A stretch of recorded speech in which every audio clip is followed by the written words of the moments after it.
नमस्कार। इस खास पेशकश में आपका स्वागत है। मैं हूं अखिलेश शर्मा। आज का दिन बेहद महत्वपूर्ण है, खासतौर से बीजेपी के लिए, मोदी सरकार के लिए। आज प्रधानमंत्री नरेंद्र मोदी का 74वां जन्मदिन है और इसी के साथ मोदी 3.0 यानी उनके तीसरे कार्यकाल की जो शुरुआत हुई थी उसमें आज 100 दिन पूरे हो रहे हैं। तो ये दो खास दिन हैं और इसलिए दो खास मौके के कारण ये दिन काफ़ी महत्वपूर्ण हो जाता है। हमारे साथ केंद्रीय मंत्री भूपेंद्र यादव जी हैं इसी पर चर्चा करने के लिए। भूपेंद्र जी, बहुत बहुत स्वागत है आपका एनडीटीवी इंडिया पर। आज का ये दिन जब 100 दिन पूरे हो रहे हैं मोदी सरकार के तीसरे कार्यकाल के, और आज ही प्रधानमंत्री नरेंद्र मोदी का 74वां जन्मदिन भी है। ये पिछले 100 दिन की अगर बात करें, किस तरह से आप देखते हैं जो वादे करके आप फिर से सत्ता में आए थे, क्या उन वादों को पूरा करने में काफ़ी हद तक आप कामयाब हो पाए हैं? अखिलेश जी, बहुत बहुत धन्यवाद।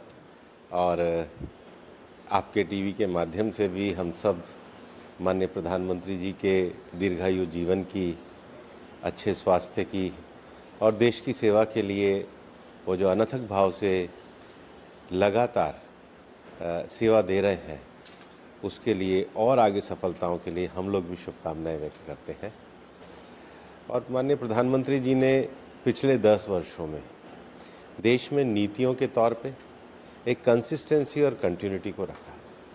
अगर 10 वर्षों के कार्यकाल में देखेंगे तो पॉलिसी रिफॉर्म से लेकर के, देश में गरीब कल्याण योजनाओं से लेकर के अनेक क्षेत्रों में बहुत बड़ी सफलताएं हासिल हुई। और ये कंटिन्यूटी और कंसिस्टेंसी है कि देश की जनता ने तीसरी बार उनके नेतृत्व में सरकार का चयन किया है। एनडीए की ये सरकार ने अपने आने से पहले ही 100 दिन का एक रोड मैप लिया था और ये 100 दिन का रोड मैप प्रधानमंत्री नरेंद्र मोदी जी के 2047 का जो विकसित भारत है, उस विकसित भारत की परिकल्पना को साकार करने के लिए है। 100 दिनों के अंतर्गत अगर आप देखेंगे तो देश के इंफ्रास्ट्रक्चर डेवलपमेंट को लेकर के बड़े कार्य हुए। उसके साथ ही साथ किसानों की आय में जो एक वृद्धि करने का जो सरकार ने संकल्प किया था, वो चाहे मिनिमम सपोर्ट प्राइस में सरकार के द्वारा चीज़ें दी गई हों या कृषि सम्मान निधि का वितरण किया गया हो, उसको पूरा करने का कार्य किया। सरकार ने अपने पिछले कार्यकाल में जो प्रधानमंत्री आवास योजना है, उसको अब पूर्ण रूप से 100% पे देने के लिए 3 करोड़ आवास जो है पहली कैबिनेट बैठक के अंतर्गत ही स्वीकृत किए। लेकिन देश की पूरी इस व्यवस्था की जो एक रीढ़ है वो मिडिल क्लास है। टैक्स रिलीफ से लेकर के मिडिल क्लास की आकांक्षाओं को पूरा करने का कार्य दिया।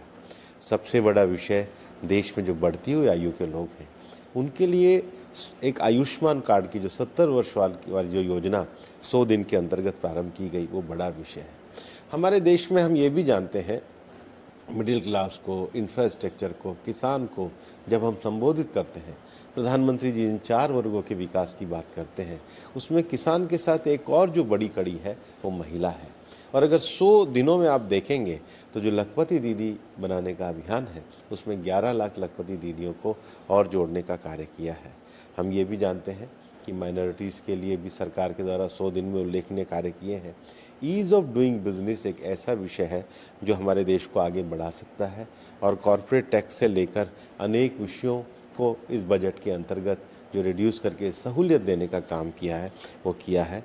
यूथ एम्पावरमेंट के लिए इस बजट में तो सबसे बड़ा स्किल का प्रोग्राम आया है, उनका एंटरप्रेन्योरशिप का प्रोग्राम आया है।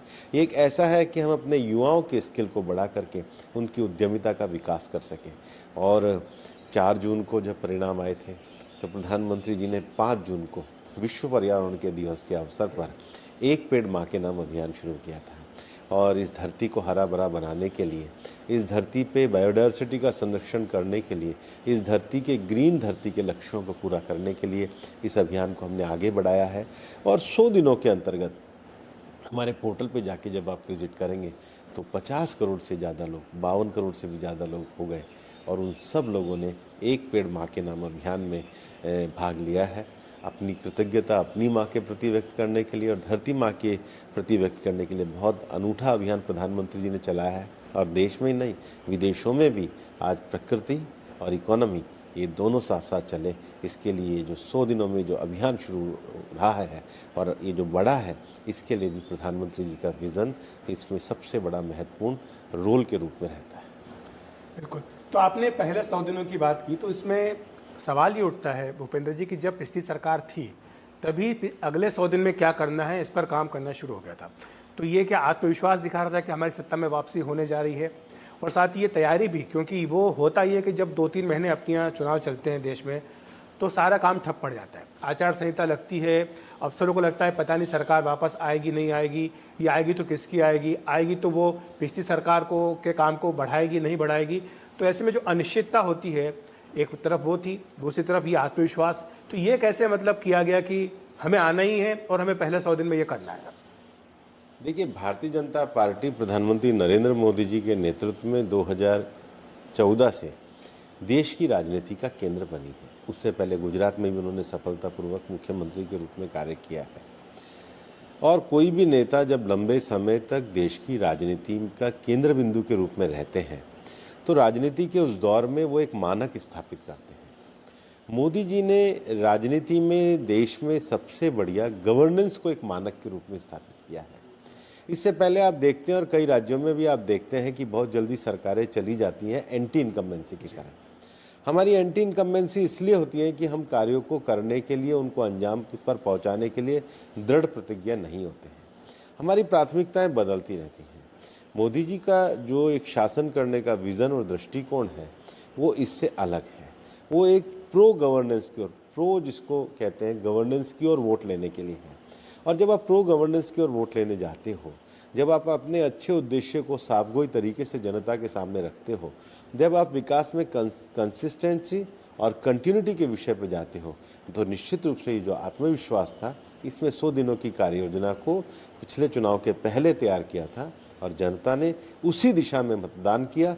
और जो जनता ने अपेक्षाएं करी उनको 100 दिनों में पूरा करके 2047 के विकसित भारत के लिए एक आधार भूमि भी तैयार करने का काम किया। जो 4 जून को परिणाम आए वो जाहिर सी बात है कि जो बीजेपी की उम्मीद थी उसके मुताबिक तो नहीं थे, क्योंकि पिछली बार भी आपको 300 से अधिक सीटें मिली थी। सीटें इस बार थोड़ी कम हो गई, सहयोगियों पर निर्भरता बढ़ गई। तो इसे किस तरह से, क्या झटके के तौर पर देखा गया या इससे कुछ सीखा गया कि इस पर हमें कुछ अपनी नीतियों में परिवर्तन करने की आवश्यकता है? चुनाव हमने प्री पोल अलायंस के बेस पे लड़ा था, और प्री पोल अलायंस के बेस पे जब हमने चुनाव लड़ा था तो उनको तो पूरा बहुमत मिला है। और भारतीय जनता पार्टी ने, अगर इस चुनाव में देखेंगे, ठीक है कुछ क्षेत्रों में हमारी सीटें कम रही, लेकिन दक्षिण भारत जहाँ केरल में कभी खाता नहीं खुलता था, वहाँ भारतीय जनता पार्टी का खाता खुला। आंध्र प्रदेश में हमारे गठबंधन की सरकार आई, आंध्र प्रदेश में सीटें बढ़ी। आप अगर देखेंगे तो तेलंगाना में भी सीटें बढ़ी। उड़ीसा जैसा प्रदेश जहाँ पर पहली बार भारतीय जनता पार्टी का मुख्यमंत्री बना और 21 में से 20 सीटें आई। देश का जो मध्य भाग भी है, मध्य प्रदेश, छत्तीसगढ़, वहाँ 100% सीटें आई। गुजरात में भी भारतीय जनता पार्टी ने एक ही सीट रही, बाकी तो 100% विषयों को पूरी तरीके से करने का काम किया। हिमाचल में जहाँ तुरंत कांग्रेस की सरकार बनी वहाँ सारी सीटें बीजेपी की आई, लेकिन कुछ कमियां भी रही हैं। तो ये जो उतार चढ़ाव चलता है इसकी तो समीक्षा की जाती है, लेकिन देश की जनता ने हमको पुनः सरकार चलाने का मोदी जी के नेतृत्व में जो मैंडेट दिया है, कंसिस्टेंसी और कंटिन्यूटी के साथ विकसित भारत के रास्ते पे बढ़ाने का जो मैंडेट दिया है, उसको लेकर के हम आगे बढ़ रहे हैं। जो कंटिन्यूटी की आपने बात कही, क्या ये मान करके चला जाए कि जो 2014 में नीतियां थी जिनको लेकर के मोदी जी पहली बार प्रधानमंत्री बने थे, पिछले 10 साल में जिनका पालन किया गया, अगले 5 साल भी वही नीतियां चलेंगी? यानी नीतियों में भी सततता, निरंतरता बनी रहेगी? विकास के आयामों के लक्ष्य जैसे जैसे विकास आगे बढ़ता है, आगे बढ़ते चले जाते हैं। जब मोदी जी सरकार में आए तो देश में ईज ऑफ गवर्नेंस के विषयों को लेकर के एक अनइजीनेस थी। कारण ये था कि मनमोहन सिंह जी की सरकार पे उस समय अनेक भ्रष्टाचार के आरोप लगे थे। सरकार के अनेक मंत्री जेल जा रहे थे, उनका गठबंधन टूट गया था और देश ने देखा था कि देश लगातार एक निराशा के दौर में था।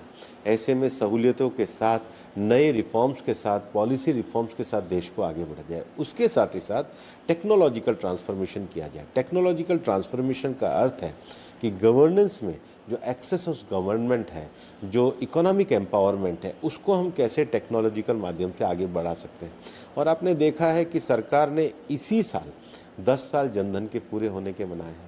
तो जनधन, आधार और मोबाइल, जो जैम का जो एक त्रिवेणी थी, उस त्रिवेणी के माध्यम से अब जब आगे बढ़ा और उसके बाद देश में अनेक नए कार्य और अनेक नए विषयों को आगे लेकर के निरंतरता के साथ आगे बढ़ा। आज जब देश उस विषय पर आगे बढ़ा है, आधारभूत संरचना की दृष्टि से स्वच्छता के मामले में, आवास के मामले में, सड़कों के मामले में हम बढ़े हैं, तो इंफ्रास्ट्रक्चर के मामले में अंतर्राष्ट्रीय स्तर का इंफ्रास्ट्रक्चर बनने की ओर जा रहे हैं।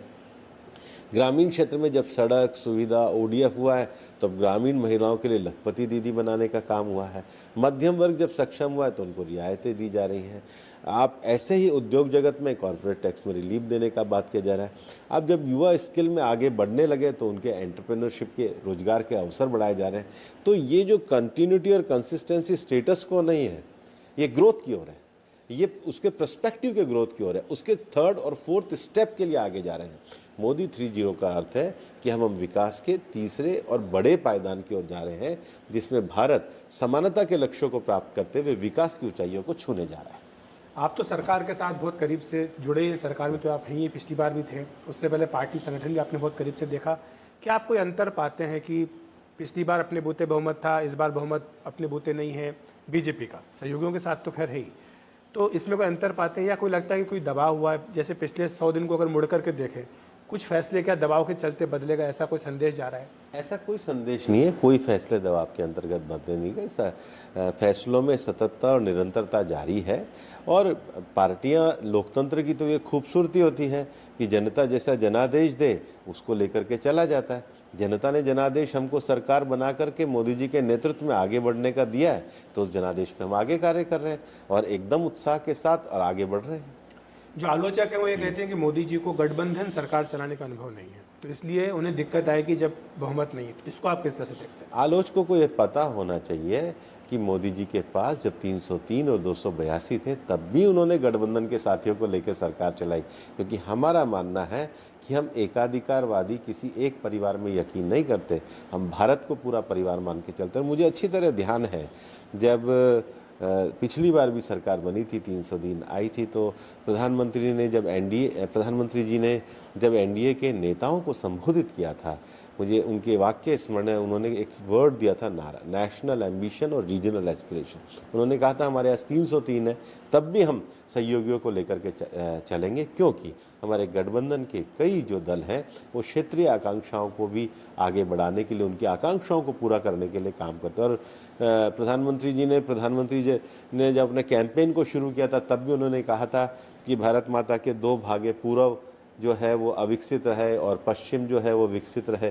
तो उनका जो दृष्टिकोण है वो समान रूप से विकास करने का है। आपको ध्यान है, पिछली बार उन्होंने जो बॉर्डर का गांव था उसकी परिभाषा को बदला, अब लास्ट गांव नहीं है, फर्स्ट गांव होगा। विकास का जो पहला भारत का जो प्रवेश द्वार है, वहाँ से विकास की गंगा बहेगी।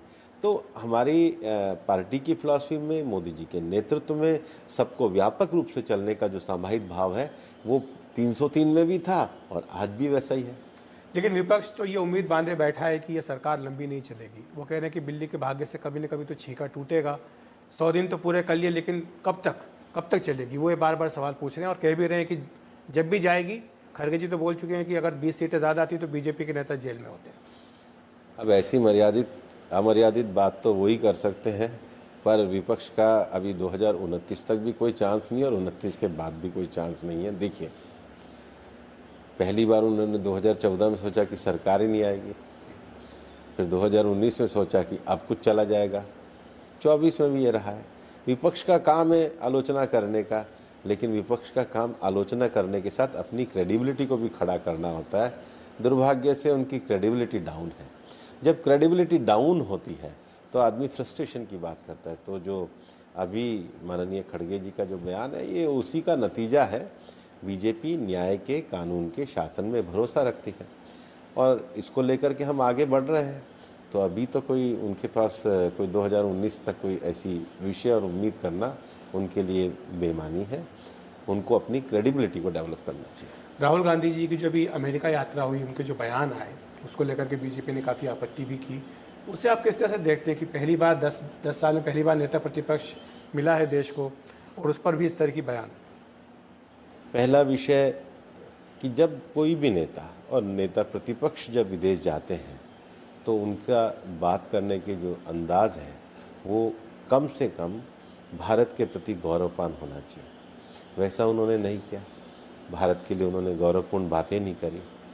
दूसरा, सामाजिक समानता की बात को लेकर जो कांग्रेस चुनाव लड़ती थी, आरक्षण को लेकर उन्होंने जो फेक नैरेटिव तैयार किया था, वो फेक नैरेटिव की वास्तविकता अमेरिका जाकर खुल गई, क्योंकि जब उनका ओरिजिनल थॉट सामने आया कि इस आरक्षण को हम समाप्त करेंगे, तो वो तो सब लोगों ने देख ही लिया कि उनका भारत की चुनावी सभा का भाषण क्या होता है और अमेरिका में वो अपने आप को किस प्रकार से अमेरिका में अपने आप को दिखाने का काम करते हैं। तीसरा, कोई भी व्यक्ति अपनी कंपनी से पहचाना जाता है। देश के बाहर जाकर आप किन फोर्सेस के साथ हाथ मिला रहे हो, किन फोर्सेस के साथ आप फोटो खिंचा रहे हो, ये तो आपको देखना चाहिए।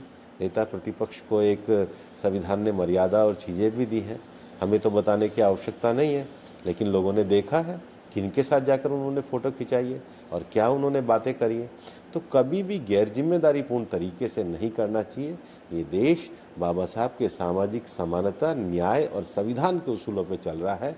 हमने हमेशा ये कहा है, भारतीय जनता पार्टी संविधान निहित आरक्षण को लागू करेगी। और राहुल गांधी जी ने यहाँ पर कुछ और कहा, अमेरिका में और कुछ कहा, वही बताएंगे कि उनके दोहरा उन्होंने खेल क्यों किया। आरक्षण की बात आपने की, क्या आपको लगता है कि चुनाव के दौरान विपक्ष के द्वारा जो नैरेटिव बनाया गया कि बीजेपी अगर 400 सीटें ले आती है तो संविधान में बदलाव कर देगी, आरक्षण समाप्त कर देगी, इसका हालांकि खंडन भी बीच में बार बार किया गया, क्या इसका नुकसान उठाना पड़ा? देखिए, नैरेटिव कई तरह के होते हैं और जो विषय है उसकी तो हम समीक्षा करेंगे, लेकिन कई बार मैं कहता भी हूँ कि जो मोस्ट ट्राइबल डोमिनेटेड स्टेट्स हैं, मध्य प्रदेश है, छत्तीसगढ़ है, उड़ीसा है, वहाँ तो 100% भी आई है, क्योंकि समाज का गरीब वर्ग ये जानता है, समाज का हाशिए पे खड़ा हुआ वर्ग ये जानता है कि 10 सालों में मोदी जी ने दृढ़ता के साथ सामाजिक न्याय के विषयों को आगे लाने का काम किया है।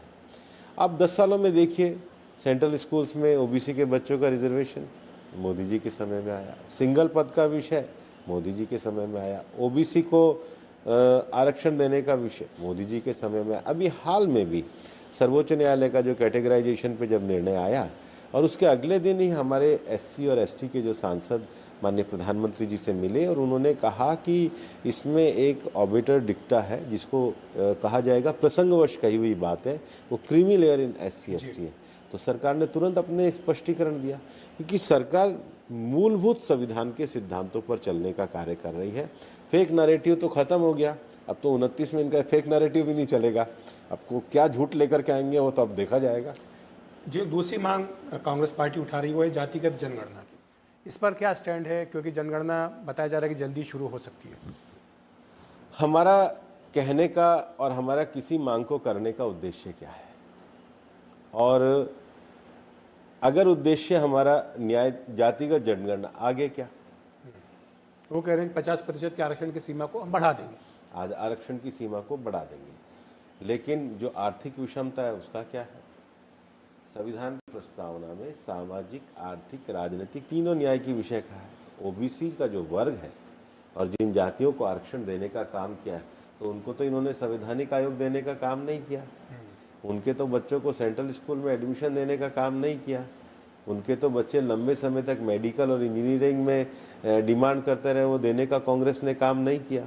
कांग्रेस के प्रधानमंत्री स्वर्गीय राजीव गांधी जी ने जो लोकसभा के अंदर जब डिबेट हुई थी, तो स्वर्गीय राजीव गांधी जी ने वहाँ पर खड़े होकर के और इसका मंडल आयोग का विरोध किया था। ये तो कांग्रेस का ऑफिशियल स्टैंड है। राहुल गांधी जी आज स्वयं जाकर के अमेरिका में कह रहे हैं कि हम तो आरक्षण को समाप्त करेंगे, आप मेरे से प्रश्न पूछो जा बढ़ा देंगे, वो तो अमेरिका में कह रहे हैं हम ख़त्म कर देंगे। तो ये बात कौन सी सही कह रहे हैं? इनके पिताजी ने जो लोकसभा में भाषण दिया, ये उससे डिसएग्री है क्या? बताना चाहिए ना।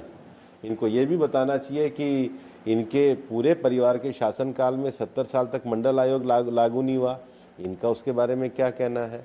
इनके पूर्व प्रधानमंत्री माननीय मनमोहन सिंह जी के समय में संवैधानिक आयोग नहीं बना। और इंटरेस्टिंग है, मैं 2012 में सांसद बना था। एक कांग्रेस के आंध्रा के सांसद होते थे, वो ओबीसी का पूरा एक सब पार्टियों से ऊपर उठ करके एक मोर्चा बना, हनुमंत राव जी सबके साइन कराते थे। हनुमंत राव जी सारे ओबीसी सांसदों को लेके गए मनमोहन सिंह जी के पास, इनके सरकार में। इन्होंने नहीं किया, कभी नहीं किया। कांग्रेस की कभी ये पॉलिसी ही नहीं रही है। और आज जो कह रहे हैं केवल उनका वोट के लिए कहानी है और कोई कहानी नहीं।